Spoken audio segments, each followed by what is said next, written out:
Well, Vig, I wanted to talk about an ex-Yankee here. We wrote about him, but a few more things have come out since the trade has actually happened. World champion.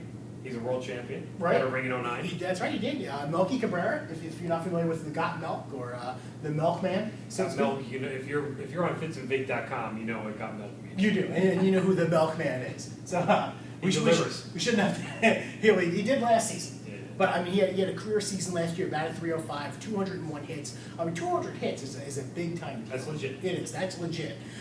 You can have a well over 300 batting average without 200 hits. Stayed healthy all season, right. 200 hits, 300 average. Yeah, that's a very nice thing to put on your resume. Got traded from the Royals to the Giants for one of their abundance of pitchers, Jonathan Sanchez, who didn't have a great year last year, but good arm, good for the Royals to pick up, and I can see why they'd move Melky. Slides right into the number 2 spot for the Royals. Yep, exactly. I mean, that's a big pickup for them. So yeah, I mean, Melky goes over to a team that's going to be contending this year, who needed some offensive help. Yep. They picked up Carlos Beltran at the deadline last year. He didn't do too much for him, got injured. Now it looks like the Giants are not going to sign Beltran. Played well while healthy for the Giants, but right. He did. It's over a 300 batting average, and I still think he has some good years left if he can stay healthy. But I mean, just to add another level to that trade is now they're saying the Giants, San Francisco Giants, they being the grapevine. The grapevine. What you hear through the sports world is, they're going to now not sign Carlos Beltran, and the leading suitor for Carlos Beltran, your very own Boston Red Sox. So you never know that. In a way, our boy the Milkman could come back to sting us if Beltran goes to the Red Sox and have a great season. So first off, he did sting us last year. He got a ton of big hits against the Yankees for the Royals. A couple of walk-offs. Also a huge hit in extra innings in Yankee Stadium. Mm-hmm. Horrible trade for the Giants. Yeah. Horrible trade for the Giants. Melky Cabrera has spent 1 year in the National League, or less than 1 year in the National League, mm-hmm. for the Atlanta Braves, yep. and was absolutely terrible. He goes back to the American League. He goes back into an absolutely cakewalk situation, no pressure, plays for the Royals. They're basically out of it from day one, mm-hmm. and hit 300. Okay. Now he goes back to the National League, where he struggled, where they gave up a quality arm for him because Melky's supposed to be an offensive threat, like you're supposed to count on him. I don't think the Royals obtained Melky Cabrera because they wanted to make him a cornerstone of the franchise, i.e. they traded him a year later even though he hit 300. Yeah, I think it's a bad acquisition for the Giants, even though they didn't make the playoffs. To me, it's still all about the arms.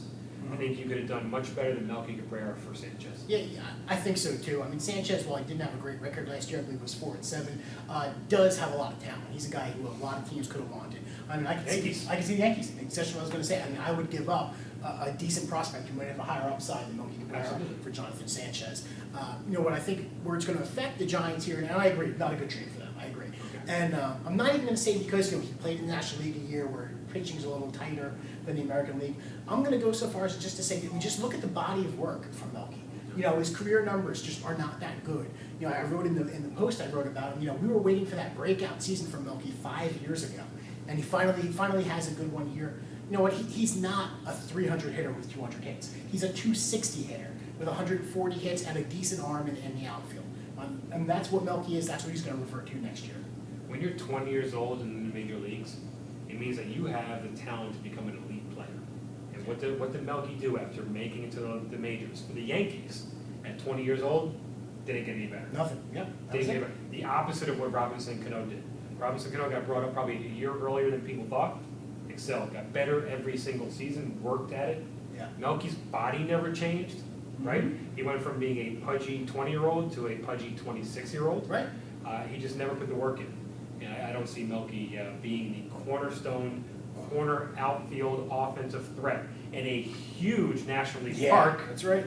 For the National League baseball giants. I don't see it either. I mean, just to kind of wrap it up, I don't see it either. He could go. I could too, but so could Melky drop 20 pounds. I could maybe drop a little more. So I'm not trying to call him out for that, but he might be a better player if he dropped 20 pounds. I don't think any of you guys are concerned about my ability to hit a fastball. No, I am. You are, but because I just want you to hit a fastball. But generally speaking, no. Melky Cabrera, we agree. Bad acquisition for the Giants, multiple reasons. Hasn't done well in the National League, hasn't done well for a quality team in a pennant race, the Braves. Huge National League ballpark, and he's an American League type player. Bad acquisition for the And Giants. number 5 is overweight.